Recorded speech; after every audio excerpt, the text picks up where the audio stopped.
Welcome to XYPN Radio, where your host Alan Moore brings you into a community of fee-only financial planners who want to profitably and successfully serve Gen X and Gen Y clients. If you're ready to get the knowledge you need from leaders in your field, learn from forward-thinking advisors, and take action on your own goals, XYPN Radio is the show for you. Here's your host. Hello, and welcome to this episode of XYPN Radio. I'm your host, Alan Moore, and today I'm thrilled to have Maddy, XYPN's Director of Getting Shit Done, on the show. Maddy is employee number one and came on board when it was just our 30 founding members and has been with us throughout the growth to over 400 members 3 years later. It was fun to learn more about Maddy's early career, including the decision to not attend law school, reminisce a little bit about the early days of XYPN and her growth in the company. We spent some time talking through her transition from the person that did all the work at XY Planning Network to becoming a manager that splits her time currently between doing some work as well as managing others that are doing a lot of work. She's evolved quite a bit in the 3 years she's been with us and has been a critical member of our team. We closed out the episode talking through her personal leadership philosophy, or PLP, which is her guiding principles for how she manages and leads her team. You don't want to miss that discussion, as it's something we should all focus on developing, myself included. This month's podcasts are brought to you by Financial Media Exchange, the world's largest content library built exclusively for the financial planning industry, with content from industry experts like Morningstar, Kiplinger, and former Fed economists. FMX brings financial advisors thousands upon thousands of pieces of unique content that is timely, relevant, and can be personalized. And financial advisors need to know that over 70% of their clients say content marketing makes them feel closer to their advisor. FMX publishes new content every day, offers 12 different newsletters, and enables financial advisors to quickly send branded content from their phone, desktop, or tablet to where clients want. Email, LinkedIn, Facebook, Twitter, websites, blogs, and daily newsletters. I can tell you firsthand that FMX offers a great experience for the financial advisor and a better experience for the financial advisor's client. You can learn more at www.fmexdirect.com.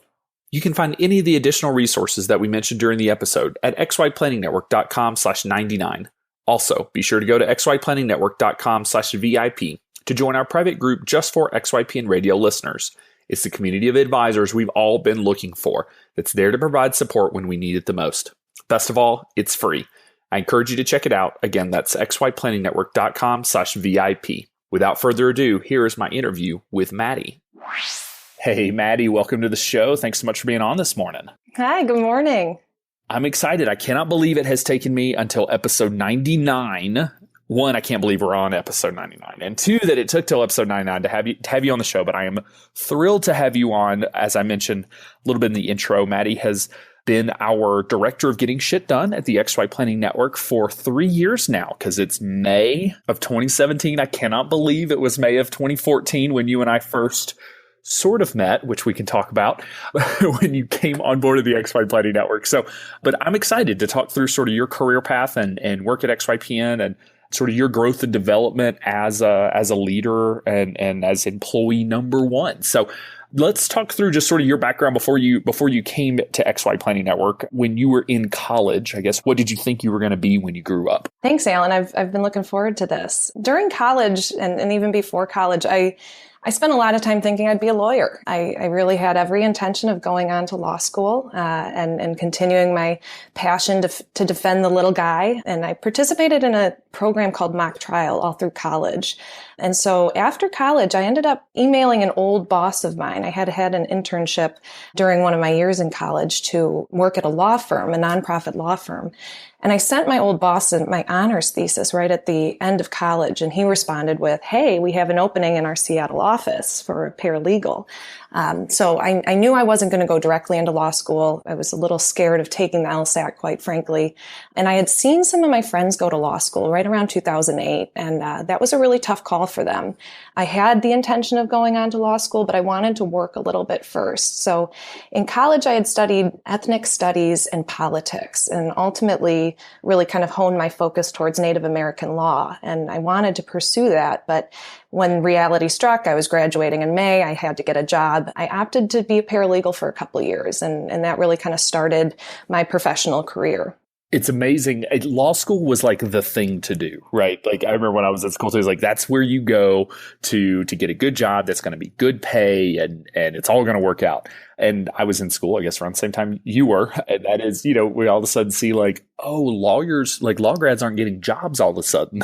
Like what happened? That was just like the surefire way to get a 6-figure job. Totally. And I was a good student, but I wasn't an A+ student. And I got a lot of impression from my law school friends that it's cutthroat. And if you want a job after law school, you needed to be in the top 2-3% of your class. And I wanted to sit and read books and analyze the legal jargon and things like that. And, an A+ would be great, but I knew I wouldn't be in the top 2% of my class. So I also recognized pretty quickly the financial obligations of going to law school. And after getting my first paycheck, although I would have loved a higher salary post law school, I realized that taking on that kind of debt would have compromised my ability to kind of live the life that I wanted. So you decided to go be a paralegal. What type of, I guess, where do paralegals go? Is it just inside of sort of law firms that sort of the work that you'd be doing? Yeah, so I didn't do any structured paralegal prep or anything. I was kind of thrown into the office manager admin role with a paralegal role within that one office. So we had 5 different offices, and I worked in the satellite office of the Seattle office. So I moved out to Seattle right after college and kind of just rolled with it. I started doing, reading through the briefs, spot checking, making sure everything is in line with the blue book, making sure I'm following all the court procedures and things like that. It was a wonderful law firm, and we worked specifically on cases that challenged people's right to earn an honest living. The firm is Institute for Justice, and we challenged laws that affected people's ability to kind of start up their mom and pop shop. So I was able to work with African hair braiders in South Seattle who were told by the Department of Licensing they had to go, spend an astronomical amount on training that didn't actually teach them African hair braiding and cases like that. So I was enthralled. I enjoyed the work, but it was kind of a hurry up and wait kind of experience because in the legal world, not everything happens as quickly as you want it. So there was a lot of days where, there wasn't a whole lot to do, and my mind began immediately to wander. So what then led to the next step? So is that when you sort of started looking at financial planning, or how did that evolution happen? Yeah, it started as a hobby. I got my first $1,100 paycheck and I said, oh man, I gotta learn how to do this. I had moved to, one of the most expensive cities in the country and found roommates on Craigslist. And I've never been an overspender. I've always been quite frugal, but getting my first paycheck really was a shock, not because of how low it was, but because of what I knew was forthcoming, i.e. my 6-month grace period with my student loans.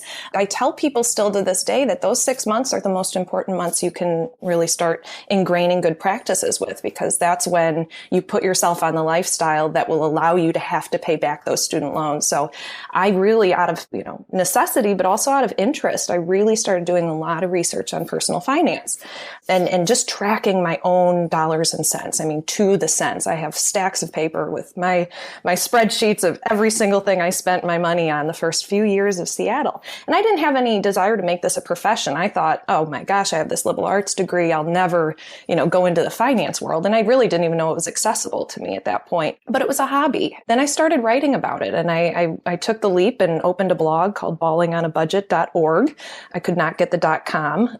And to this day, it is not up anymore, but I maintained that blog just writing about the challenges and the tips and tricks I use to living a sustainable life on a small budget. And slowly I started Googling and learning more about what the world of financial planning could be. And that's when I ran across the CFP curriculum. It's amazing the journey we all took to finding financial planning. And so often it really is in our personal life. Like no one told us in college. Well, I was fortunate enough to discover it, but very few of us, I guess, are told in college, like, oh yeah, you could go do this personal finance thing for a living. This is a real job. So the CFP curriculum is not cheap. It's an in-depth course and all of that. So I guess what made you decide to actually sign up for the CFP course? Yeah. I mean, I had no idea where to begin. I didn't know what the CFP was. Is it actually a standard that people take seriously? I was seeing things on Merrill Lynch's website and all these different websites of how to train young people to be in the financial industry. And I really wasn't sure what course I wanted to take or how to pursue this. And of course, I was still rocking a 9-to-5 job and had a commute to deal with and a life to handle. And I just decided on a whim to shoot out a couple cold emails to people in my area, to women specifically in my area that were CFPs. They happened to be CFPs, and just asked them. And, I thought I had nothing to lose. I was going to ask them out and just see if we could get together and chat a little bit. I had a couple terribly awkward phone calls, one with a man who, I swear to God, I didn't understand a single word he said. I didn't even know the right questions to ask. I was so green. I had no idea. But then I ended up getting an email back from someone that said, yeah, let's meet up in person. And I went. And that day, my life changed. Her name was Kate Holmes, and she was a CFP in the Bellevue area out here in Washington. She was running her own fee-only firm. At that point, I had no idea what fee-only meant, but she really talked to me about the CFP curriculum and talked very highly of it and motivated me to go and get it. And so I did some research, and I found out, of course, balling on a budget, that if I signed up for FPA's membership, I could save like $1,000 off of the CFP curriculum with the College for Financial Planning. So I did. I put $1,000 down. I borrowed $2,500 from a friend, paid her back $200 a month for a year and a half or so. And I paid off my CFP curriculum, and I got my books in the mail, and I started. That's amazing. And Kate was actually one of our founding members of the XY Planning Network. She has since gone on to, she works at, I'm losing the acronym, the Financial Planning. It's the organization that manages the CFP board, or the CFP designation internationally. Yeah. She's doing incredible things. Yeah, I can't come up with the name of it. But that was actually how we met, which was, as one of our founding members, Kate got the desperate email from us whenever I said about a month. Well, really, when we opened XYPN, we were hoping to get 20 people in 3 months, I think was our goal. And we had, I think, 20 people in 7 days and 30 people in 10 or something like that. And we said, okay, we gotta take a step back. And Kitsis loves telling the story of the conversation when he and I were talking, and we said, well, we need to hire. Like, we have to hire somebody. I need help. I was running my practice. I also had a part-time job working for another financial planning organization and doing some work there, sort of a side hustle. And so I just didn't have the time. And so I said, okay, well, we need to hire. But I was like, I don't even have time to write a job description. I don't even know what to call this position. What do you call employee number one?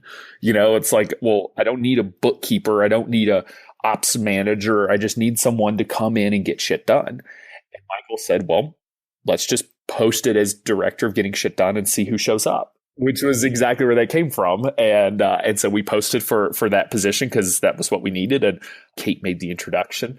And so just because I find it very amusing, I would love for you to tell listeners just about your experience in getting a job with Alan and Michael. I think I was living in Wisconsin at the time. Michael was in DC and you were in Seattle, just because I think it's an interesting way that it all worked out. Yeah, it was. It was a perfect storm. I remember the pit in my stomach I got when Kate forwarded an email to both you, me, and Michael saying Maddy Roche will have her application in 2 days. She had talked to me about XY Planning Network on one of the dates that we had just a few weeks prior. She had the app on her phone. She was scrolling through it. She was so pumped, like, look at all this conversation that's happening. And I really had no idea why it was so important. I really was like, okay, it's just an app. Like, people are talking, whatever. But she explained kind of the basic premise of what XY Planning Network was. And so when this job came up, she emailed me and said, hey, Maddy, this position is perfect for you. How about you apply? I said, oh, great. I'll look into it. And it was that point that she CC'd you and Michael directly saying I would be applying. Thank God I had nothing to do those 2 days because I had to pump out an application. And sure enough, I knew I was in for it when the application required a video. I had no idea what I was going to talk about, but I've had a lot of training and practice with preparing, speeches and working an audience in some capacity. And I wrote a script. I remember holding real tightly onto the bus that day on standing up and looking at my script that I had printed out at work and trying to practice it. And then I went home, and with roommates' help, I was able to record this video, send it in. Kate said, "You slam dunked it. What a great video." I had a work sample to prepare. I remember exactly where I was sitting over my lunch break as I pumped out what my, process would be to host webinars. Same process I still follow today. It's incredible. It really was I remember, and I've always had these feelings that when it's momentum, when one thing happens and you're in a good space and you're positive, a lot of things can happen. And it's kind of that, I felt it during those days that like my life was changing here. Like I was on to something. I'd made the right connections. Things were going to change. Things were going to work in my favor. I wanted this job. I wanted out. I wanted a new career. And little did I know that this career would kind of take the shape that it has. I just wanted to get out of where I was, quite frankly. And I, no offense to you and Michael, but I had no idea who you guys were. Kate's, talked you guys up and explained that this is a wonderful position to get. And I had a phone call with you at the University of Washington's library. I was standing outside on a May day, and we talked, and we decided to take risks on each other. So I remember you telling the story that your family was a little unsure about this whole job because it was entirely virtual. And honestly, like I would have loved to have met you in person, but we just didn't have time. I mean, we were trying to get this thing rolling and had enough growth. And I know that a lot of people feel like growth is a good problem to have. There have been times where we have felt the opposite. And that sort of around you being hired was one of those times where we grew so fast initially, sort of had that initial pop that we weren't prepared for, that we were just underwater. So anyway, I remember you telling me that your family was trying to figure out if you had a real job and who are you working for? Right. It was a risk, this idea that all of a sudden I would not be getting up at 5:30 in the morning to get on a bus and in my little heels and skirt, prance myself into an office.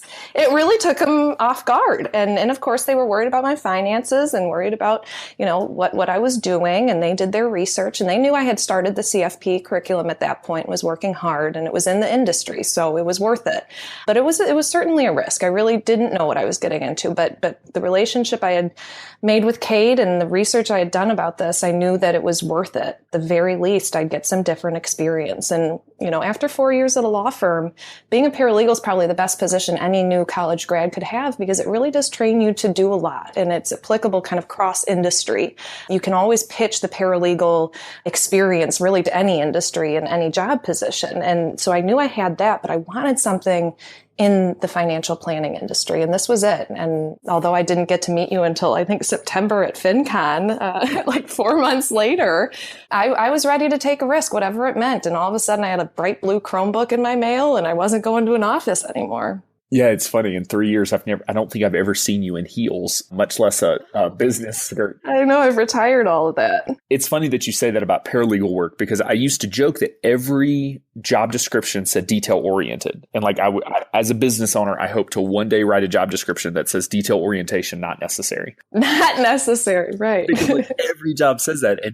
And I remember the video that you sent in said, like, in your very like dry humor way, because you didn't even crack a smile when you said it. It was like, because of my paralegal work, I could spot if there's one space or two spaces after a period. And we were just like, that is what Alan needs in his life, because I am not detail oriented. And so it's an interesting point that, detail orientation, I do think, is somewhat personality, but it can also be trained.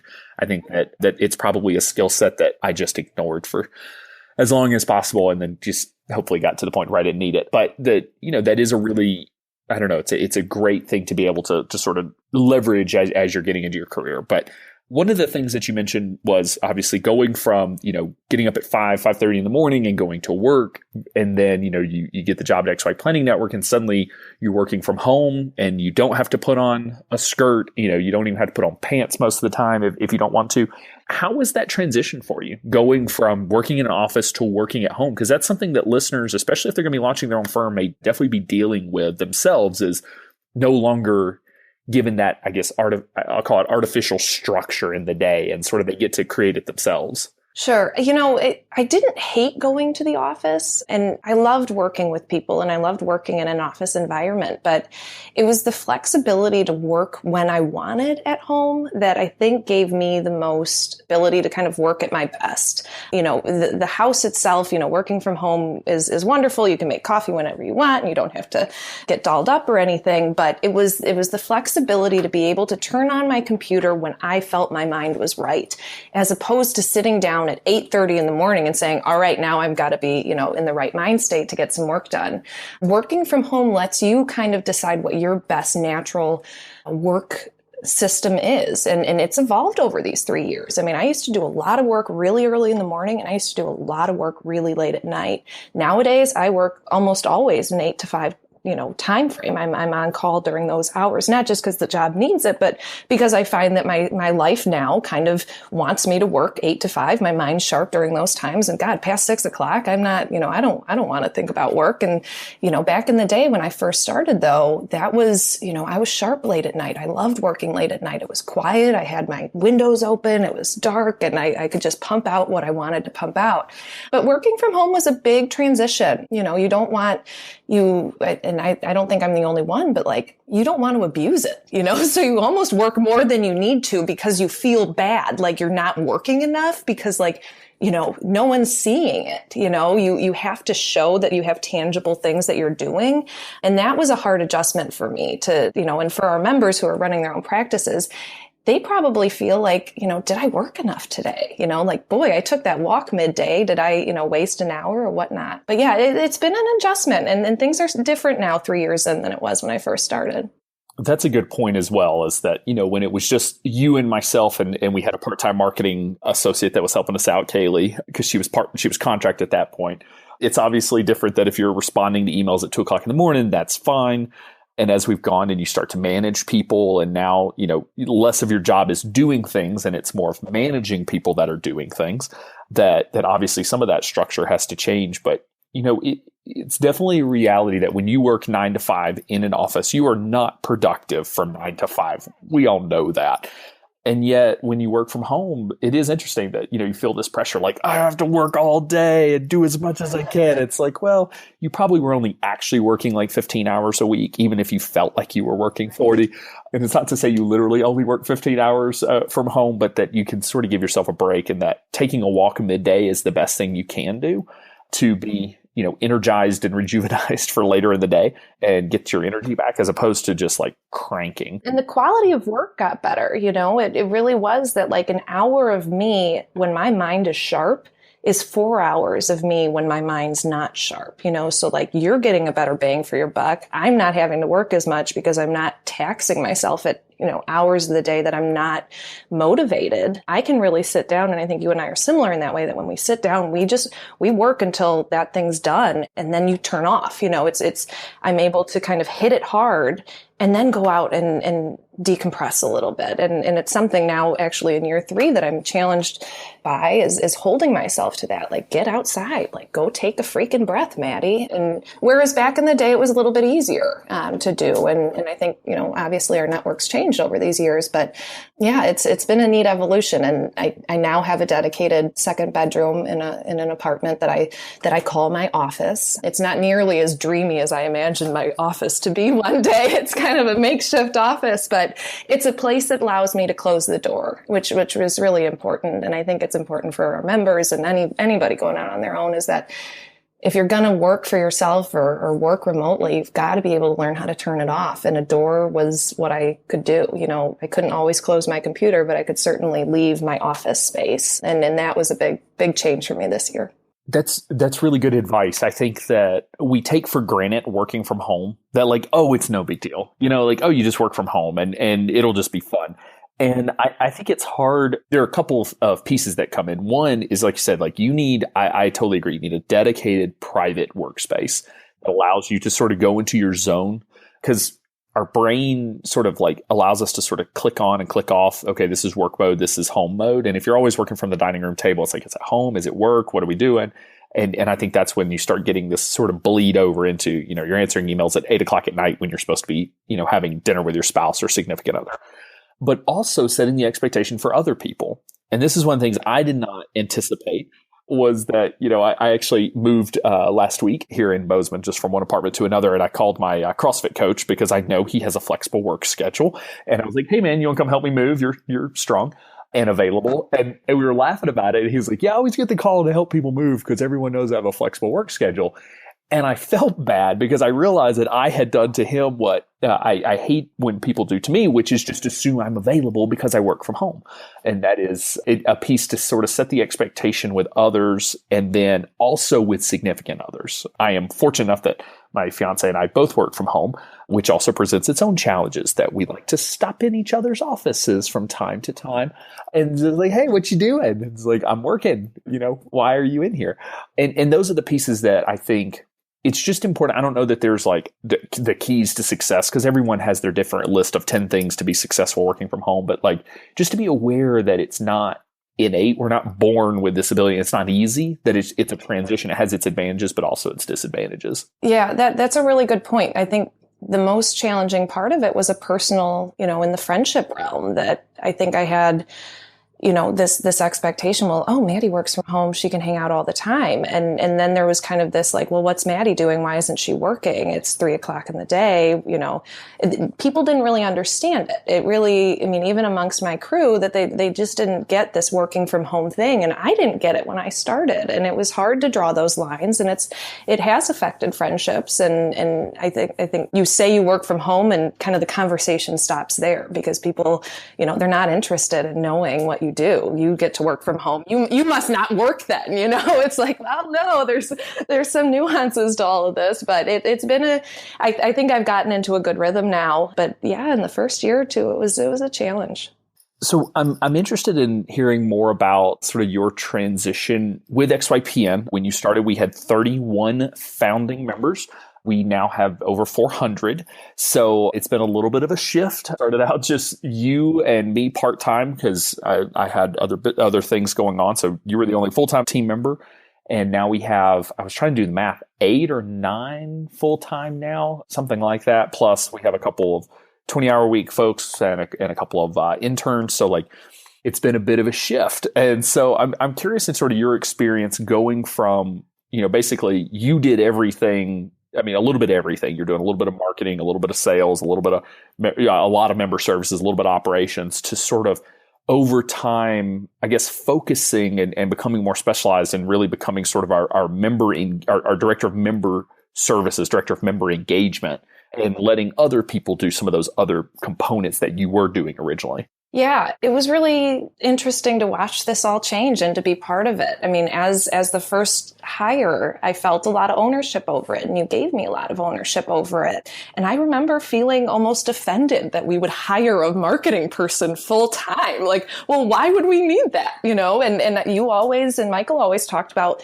think about this long term. And so I've had to put my ego aside and realize that I'm not going to do this all for this company, and neither, you can't and Michael can't. We've got to hire. So seeing the transition, and especially as the hires kind of come on that have expectations to do work that is more in line with what I've been doing, has been an interesting change. I've learned how to pass the baton. I've learned how to, systemize things to be able to hand them off, but also to relinquish a little control over it. See my teammates kind of come into this, and I've tried to always kind of instill that excitement that was originally instilled in me about what we're building here, that Scott joined just a year ago, but I don't think he would realize what he got himself into, because now a year in, I asked him the other day, I said, can you believe what we're doing now compared to what you walked into last January? He said he had no idea. And I had no idea either. And I remember as we got the members, the first 20 or so, okay, we're moving. And then it picked up, and my days were spent doing a lot of different things much more related to the membership and working with the people that were part of our community and helping build that community, as opposed to doing kind of the operations aspects of it. Certainly the marketing and sales aspects of it were handed off pretty quickly, but it became a full-time job to manage the growing network, the people's questions, the introduction to what we're doing here at XYPN, and kind of creating a philosophy of my own of what it means to be an XYPN member and to be part of our movement, because because it really, it's a membership network, certainly, but we're doing something bigger and more badass than just being members of a community. I've been able to have the liberty to kind of create a member experience that I hope is enjoyable to members, but also, creates a long-term process for us to continue to grow. And the experience that you've had with that is the same experience I had to go through when we were hiring you, which is, I'm looking at this thinking like, well, why do I need a team member? I should be fine. And then all of a sudden I'm buried. I'm like, oh my gosh, I waited too long. What am I doing? And it's always hard to hand things off. And you have done it the right way.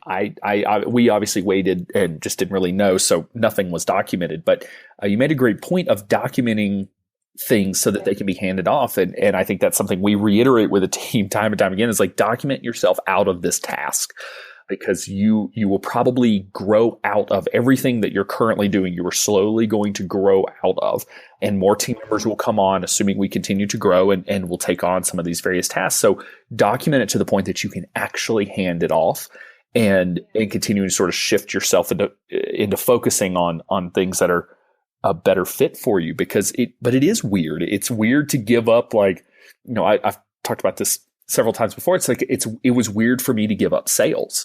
I did all the intro calls, all of them. And then over time, I was like, I just can't do this anymore. And fortunately, Stacy showed up on our doorstep by luck, and she came on board. And I think she came on board right after member 100. Maybe we had like 120 members. And I'm reminded we have 400 now, which means she brought on the last 280 people. She's brought on over 2 times more people than I ever did. And I thought that was the thing. I'll never give up. That is me. I'm the best at that. Come to find out, I'm not. She's better at it than I am. So it's a weird thing to try to focus because, and again, like when you came on board, you and I talked a lot about operations and like that was really your path. And over time, we've seen that like, you have really loved the members, and that member engagement side was over time had gotten more exciting. And maybe one day you flip back to operations.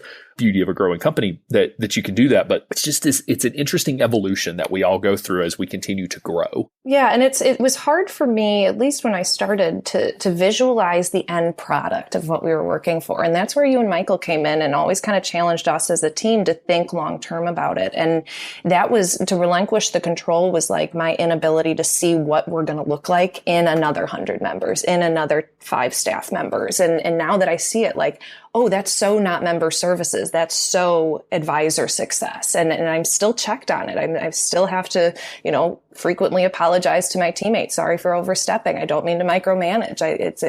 It's a challenge to realize that like there are delineations within this company now, and they were delineations that I could not visualize 3 years ago, that there would be one day a difference between helping an advisor be successful than helping a member be successful with their membership. It's 2 different things. And and I don't want to pretend like I knew that any time before, about a month before we made that split, because you just sort of learn over time. But I think this is something that financial planning firms deal with as well, is that I remember we had Mary Beth Storjahan on back very early on in the podcast. And one of the things I believe she shared in that episode was that her planning process, she used to email every client monthly. And that was her thing, was she emailed every client monthly, as part of the monthly retainer service and sort of checking in. And at about client 20, you realize that's not a sustainable way to build a business for 100 clients or for 500 clients, which is where she wants to go. And that, sometimes we have to take a step back, sort of pick our head up and be sure, like, where are we going again? On our last episode we had Arlene Moss on, and she talked about this a little bit, and what are we building towards? And then you can sort of go back into the grind and say, okay, am I doing this in a way that works?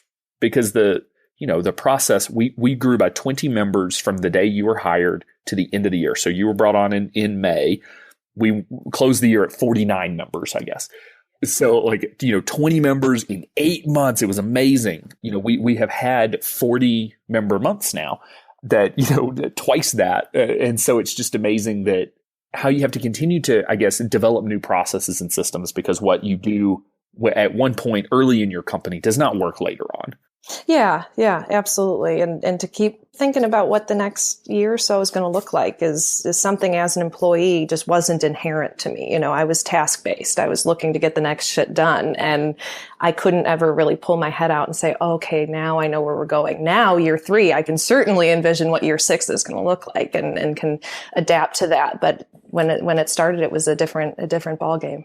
That's a good segue into the fact that, again, when you were brought on, you were the person doing everything. And over time, you have began to manage more and more people. And now you manage a manager because you have Scott Gill, who is our compliance officer that is managing, who has his own team with Travis. And so how has that process been? Because I imagine most listeners, if they're going to be starting their own firm, they may have never actually managed anybody before, and one of these days they're going to have to learn how to do it. So I guess what did that process look like for you? It was interesting because we hired an expert. Scott is an expert at compliance, and I am not an expert at compliance. But I had to get fluent in what this department looked like and what our initial registration process was. I did a lot of research before we hired Scott, just in what our members' experiences were going through the registration process. So I at least could talk the talk with him about what he was going to do. But really, I wanted to mimic a lot of the kind of mentorship and support that I was given from you guys to my team. Grant them some autonomy, grant them trust, grant them the ability to make changes and to lead the way. And I always feel so good as a manager to say, you have ownership of this. Like, you tell me how you want it to be done. And I'll come in and, of course, help hone it and things. But, to even talk to Travis and Scott, especially that these are your processes. These are your projects. We are the member engagement vertical here. So our priority is, the best member experience we can provide. But beyond that, you tell me, here's our end goal. We want to get people registered. How do you want to do it? And I learned so much from them about what would be effective. And I'm here as kind of as a boss or whatever it may be to show them what you showed me. Think long term. Think what this is going to look like with another 100 members. Make sure you're challenging yourself. Instill that kind of excitement for what we're building here, the way that I was built up when I first started, of we're building something big. We're working on a wonderful movement. And I think having those kind of conversations where they can sense my energy about it, energy is contagious. And I wanted them to be excited to do what they're doing. And so I started strong with that. I started, I love getting together at our quarterly retreats so they could become kind of indoctrinated in what XYPN team is all about. Those are really important moments and allow my job as a manager to be easier because they want to be here. They don't, this isn't just some oddball job that, they punch the clock and they're in and out. I want them to feel the way I felt when I started, which was, I'm excited to get down and work. I'm excited to open my laptop and see what the challenges are and to provide a safe environment, to make mistakes and to make oopsies and have to go back and figure them out. That's how you build businesses. That's how you just figure out what works and what doesn't, is allowing a safe space to challenge yourself and to work your best. And you made a really interesting delineation whenever you said that when we brought on Scott, he was an expert in compliance and you weren't. And I think that this is something that advisors struggle with, is that we believe, and as business owners, we sort of have this mentality, but especially as advisors, we think we are the expert at running everything in the business. And when we hire people, they're just going to do what we tell them to do. And in previous businesses, I have hired employees that were, this is the best way to say it, that I was better at doing what they were doing in my mind than they were. So therefore, I am handing this off to someone that I feel is, okay, well, you're not as good as I am at this, so I'm going to let you do 80% and I'm going to have to finish it up. And what I realized, one, that was a horrible mentality because they actually were better at what they did than I was. But that it's impossible to hand tasks off to someone that you feel is not as good as you, because then you have to manage them. And with Scott, it's a great example that you don't manage, you can't micromanage Scott. You don't know enough about compliance to micromanage Scott, but what you can manage is the process and the leadership and the management side. And as advisors, I don't think we're very good at that, because we bring in an associate advisor and say, okay, well, we're going to manage you doing this thing because but then we end up micromanaging instead of hiring people to say, hey, you know what, you're better at plan analysis than I am because I'm better at business development. So how about we just marry these forces and you go do what you're great at and I'll do what I'm great at and we move on. But it's a tough thing to do.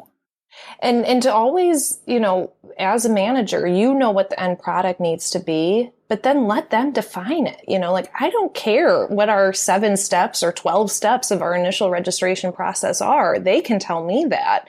I know that our end goal is to get people registered and, of course, to give great compliance support. But, to ask a young green paraplanner, I want monthly touch points with our clients. What do you think those should be? What do you think is manageable? Think about when we double our clientele. Let them tell you, because I'm so often in my head, I can't even think outside the box half the time that, it's a team. Although I may manage, I look at these guys as my teammates. I call on them when I need to get some inspiration and to think about something differently, as I want them to call me in those cases, but to let them tell and define kind of what their own processes are. And it's very hard, but you double your brain power when you bring someone on. And if you're micromanaging, you don't get that brain power. Yeah, I think we tell every new employee that comes onto the team at XYPN Network, like, you will not be micromanaged. We can't micromanage you. And if we can, then we got to move on, because it's not. I think micromanagement is a lack of trust. It doesn't mean the opposite of micromanagement is not like indifference. It's not just totally walking away from everything, which I have been guilty of. I was when you first came on the team, where I was like, oh my gosh, like, there's so much going on. I'm just going to throw stuff at you and you just get it done. I hardly checked in. But so that's bad. That's as equally bad as micromanagement. It's, you got to find this like sort of sweet spot, which, it sort of plays into, you wrote an awesome blog article recently for the XYPN Network blog around sort of your mentorship relationship and sort of personal leadership philosophy and that sort of thing. So can you talk me through how you found, or I guess why a mentor is even something that happened for you, and then sort of your process of finding that mentor, sort of how that all happened? As I began to manage within XYPN, I was also beginning to be managed by a wonderful teammate, Raul Dominguez, who joined our team, I think about this time last year, as the COO of our company. His goal was, or his role is to manage us directors. You were not a micromanager. Raul isn't either, but Raul's job was to manage us. So I was learning how to be managed by someone who is very, very different from me. An older male who has a military background is just not the lax lawyers I had been working with previously. And it was a wonderful professional experience to get to know and to work underneath Raul. But he and I have had long, long talks about my professional career and where I want to go and how I want to do it. And he was honest enough with me to say, Maddy, as a woman and as a leader in this company, you're going to face challenges that I won't be able to help you with. And I want you to have someone that can. And he said, I have someone in mind. I'd love for you to work with her. And he introduced me to Katie, my mentor. She was, I believe, a classmate of his at the Naval Academy. I Googled her. Sure enough, she's a badass. She's the director of leadership and development at Dr. Pepper Snapple down in Texas. I did my research, but I was open to just having a conversation with her. And within minutes, she challenged me. She said, Maddy, have you ever written down what you believe in as a leader and as a teammate? And I'm like, what are you talking about? No way. And she proposed this idea of a PLP, a personal leadership philosophy. She said, how could you possibly manage and be managed without kind of forthrightly, or whatever the word is, without explicitly kind of explaining what matters to you. And it's not like, don't do this, don't do that. It's a way for me to communicate what I value the most in terms of relationships, in terms of work product. And she offered to help me develop my own. She said that she sits down with every one of her employees and talks one-on-one through her leadership philosophy as they join the team. And she urged me to do this with my team. And I've done it, and I'm going to continue to do it. And it's a way to let the air out a little bit of what to expect out of me. One of the differences, so Katie's, one of her philosophies is that, you got to notice us if you're going to be late, like don't be late. Like, and I think that comes from her military background, is you're not late to things.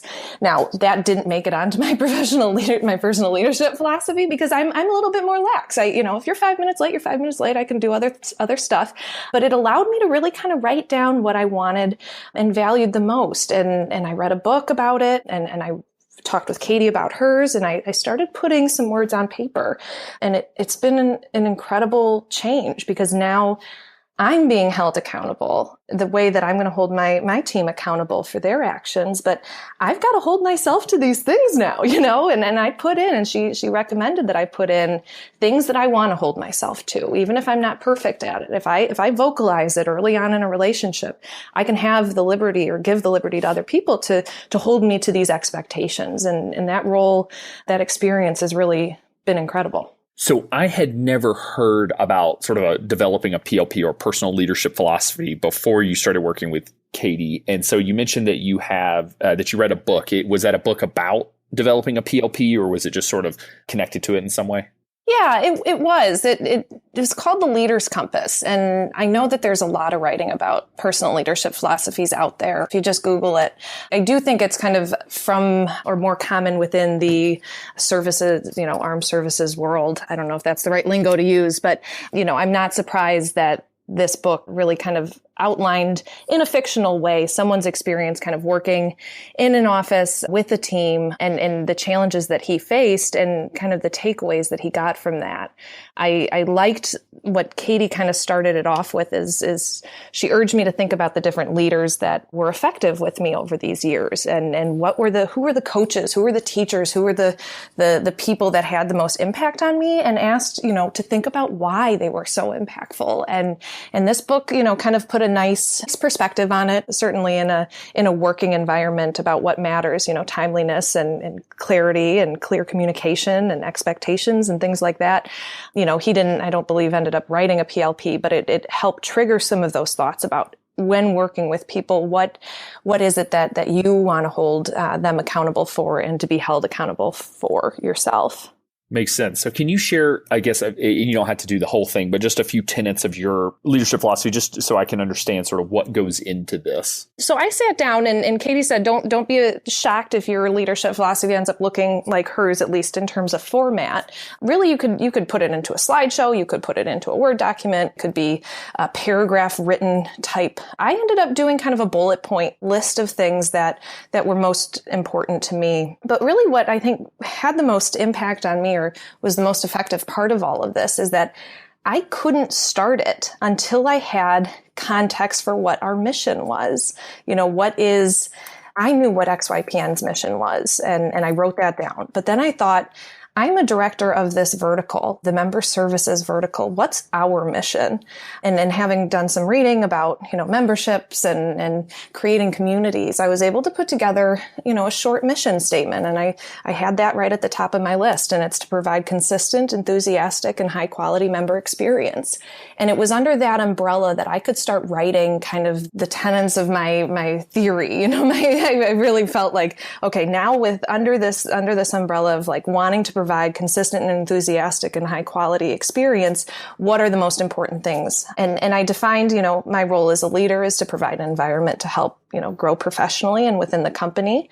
I'll challenge you and offer support when you're in need. And that, these are my following leadership values. I hold the following principles high, and I expect that you do the same. And the first one right out of the gate, and after I've given it a few times to my team and to Raul himself and to Katie, I moved respecting yourself to the number one position on my leadership philosophy. It's respect yourself, our work, and our colleagues. Respect this company, the mission, and your role within it. Disrespect in any form will not be tolerated. And that comes from experience. You got to take care of yourself first before you can do anything.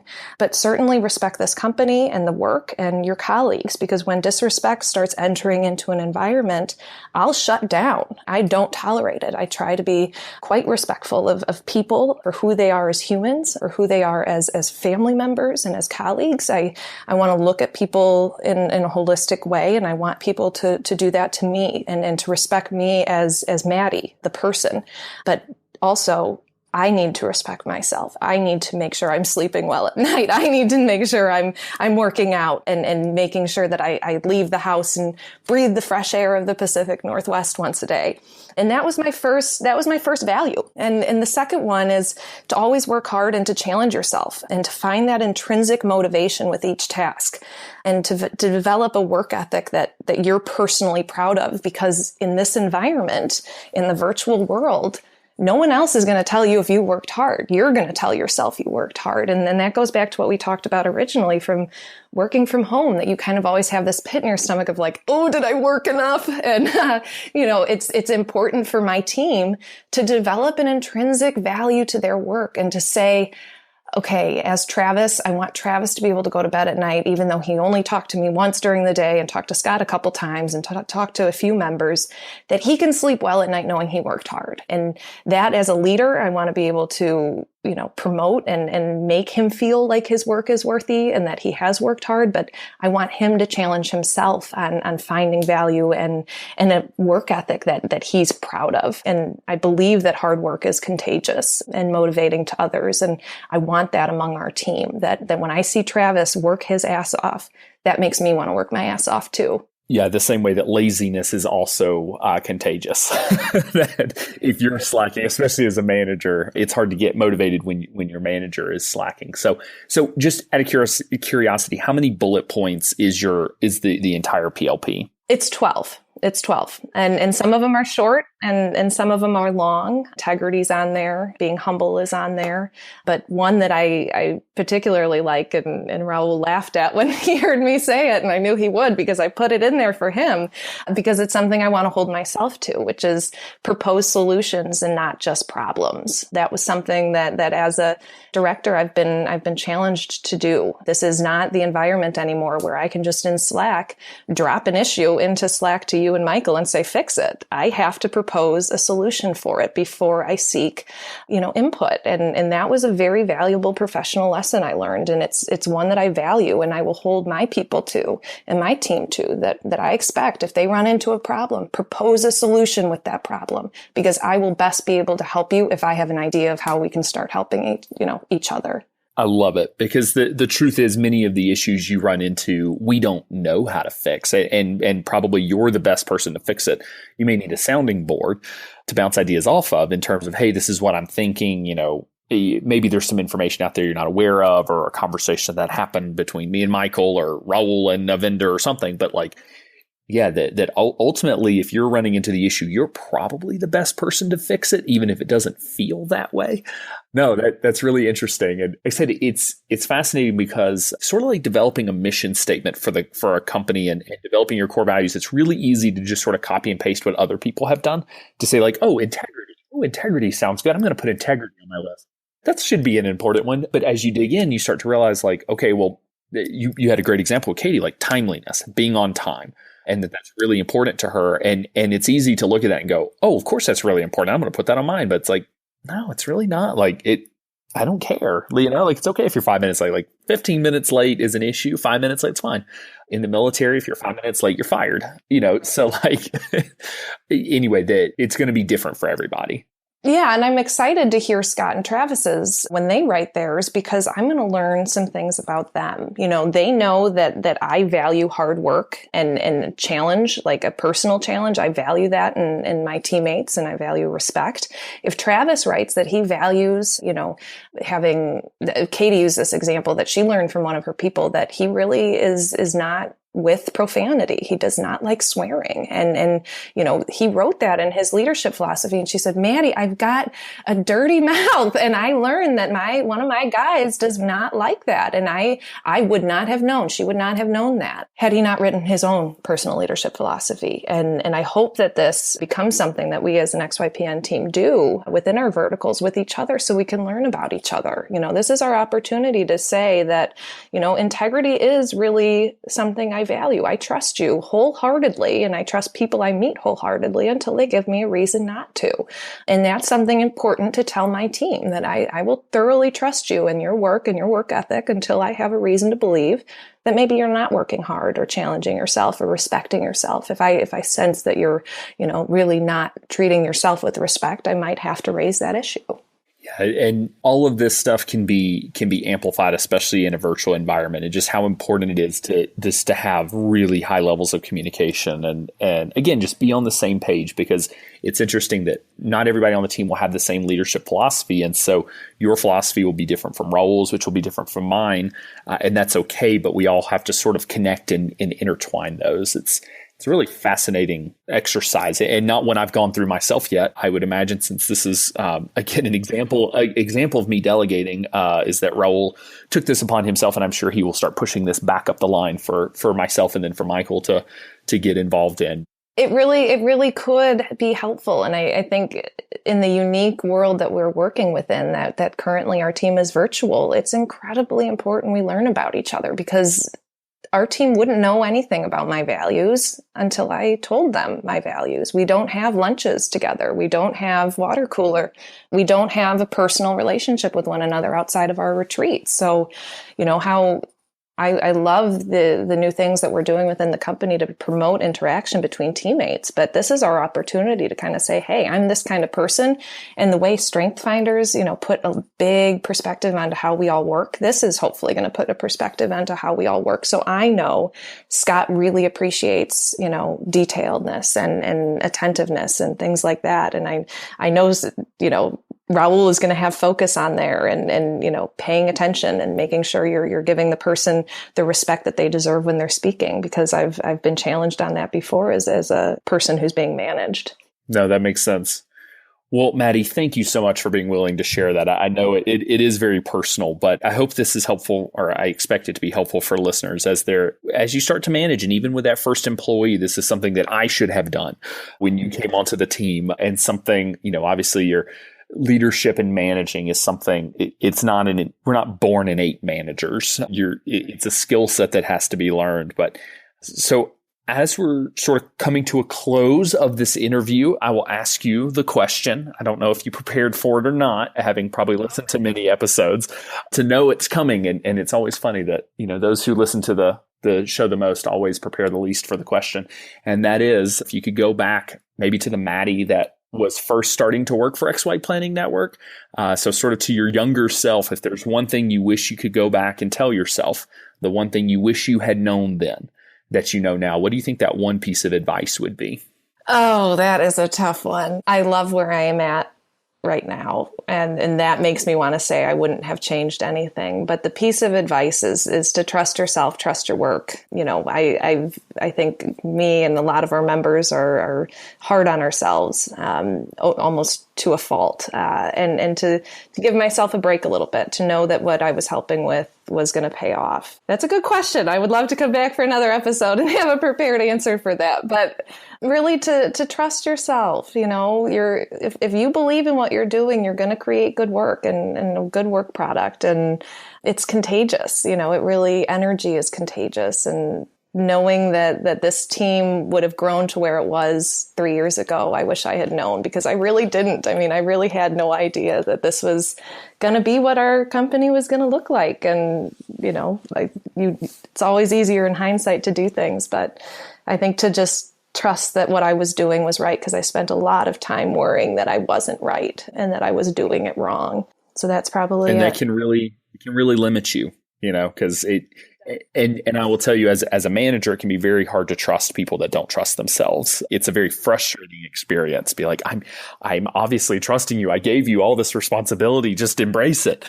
It's not always natural and innate. I mean, that's the thing that I think is hard to learn. But so, Maddy, thank you again for taking the time to be on the show. I'm very excited to hear the feedback from XYPN members, to hear the other side of the story directly from the mouth of their director of getting shit done, who is probably, without a doubt, their favorite team member at XY Planning Network. So, Maddy, thank you so much. Thank you. And I look forward to maybe sharing my PLP in its entirety on the blog one day. But thank you, Alan, for everything you've done. This has been a wonderful, wonderful ride. That concludes today's podcast, and I'd like to again thank our partner, FMX. Remember that over 70% of clients say content marketing makes them feel closer to their advisor. You can learn more about their content as a service and how FMX helps financial advisors connect with clients and increase sales by visiting www.fmexdirect.com. Remember, clients want to receive personalized content from their financial advisors, and FMX can help. Be sure to join our VIP community at xyplanningnetwork.com/VIP to hang out with other XYPN radio listeners, ask questions for future mailbag episodes with myself and Kitsis, and to finally find a community of like-minded financial advisors. Thanks so much for joining me today. We'll see you next time. You're not alone, and you're not crazy. It's scary starting, building, and growing your own financial planning firm. And that's why we put together a free private community just for you, the Cutting Edge Financial Planner.